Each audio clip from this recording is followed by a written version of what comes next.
Hi hello అందరికీ నమస్తే. ఇప్పుడు మనం దుల్కర్ సల్మాన్ నటించిన కాంత అనే మూవీ గురించి మాట్లాడుకుందాం. ముందుగా కథ విషయానికి వస్తే ప్రముఖ దర్శకుడైన సముద్రకని అనాథ అయిన దుల్కర్ని తీసుకొచ్చి హీరోని చేస్తాడు. ఆ తర్వాత దుల్కర్ పెద్ద స్టార్ అవ్వడంతో స్టార్ అయ్యాను అనే అహంకారం కూడా వస్తుంది. ఇదిలా ఉండగా సముద్రకని తన తల్లి జీవితం ఆధారంగా శాంత అనే చిత్రం తీయాలనుకుని దుల్కర్తో స్టార్ట్ చేస్తాడు. కానీ సినిమా మధ్యలోనే ఆగిపోతుంది. కొన్నేళ్ల తర్వాత సినిమా మళ్ళీ దుల్కర్తోనే స్టార్ట్ అవుతుంది. తను చెప్పిన క్లైమాక్స్ తోనే సినిమా తీయాలనే కండిషన్తో మూవీ ఒప్పుకుంటాడు దుల్కర్. మూవీ నేమ్ కూడా శాంత నుండి కాంతాగా మారుస్తాడు. అంతేకాకుండా సముద్రకనిని కేవలం కుర్చీకే పరిమితం చేసి తనకు నచ్చినట్లుగా సినిమా తీస్తూ ఉంటాడు. ఇందులో హీరోయిన్ గా భాగ్యశ్రీ యాక్ట్ చేస్తూ ఉంటుంది. సెట్ లో హీరో దర్శకుడికి ఒకరంటే ఒకరికి పడదు. మాటలు లేకుండానే షూటింగ్ జరుగుతూ ఉంటుంది. షూటింగ్ లాస్ట్ డే ఒకే ఒక్క సీన్ ఉందనగా హీరో డైరెక్టర్ మధ్య గొడవ జరిగి షూటింగ్ ఆగిపోతుంది. అదే రోజు స్టూడియోలో ఒక హత్య జరుగుతుంది. ఆ బాడీ ఎవరిది, ఎందుకు హత్య చేశారు, గురు శిష్యులైన హీరో డైరెక్టర్ మధ్య అసలు విభేదాలు ఎందుకు వచ్చాయి, వీరి ఈగోల కారణంగా భాగ్యశ్రీకి జరిగిన నష్టం ఏమిటి,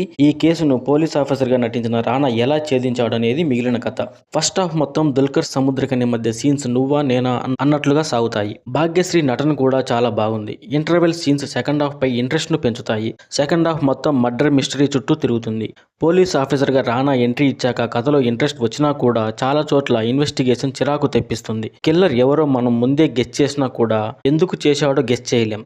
క్లైమాక్స్ ఎమోషనల్ గా ఉంటుంది. ఈ సినిమాలో ప్లస్ పాయింట్స్ వచ్చేసి Dulquer acting, cinematography, close up shots. Minus points వచ్చేసి length of the film, music and background music. ఈ సినిమాకి నేను ఇచ్చే రేటింగ్ 2.75/5.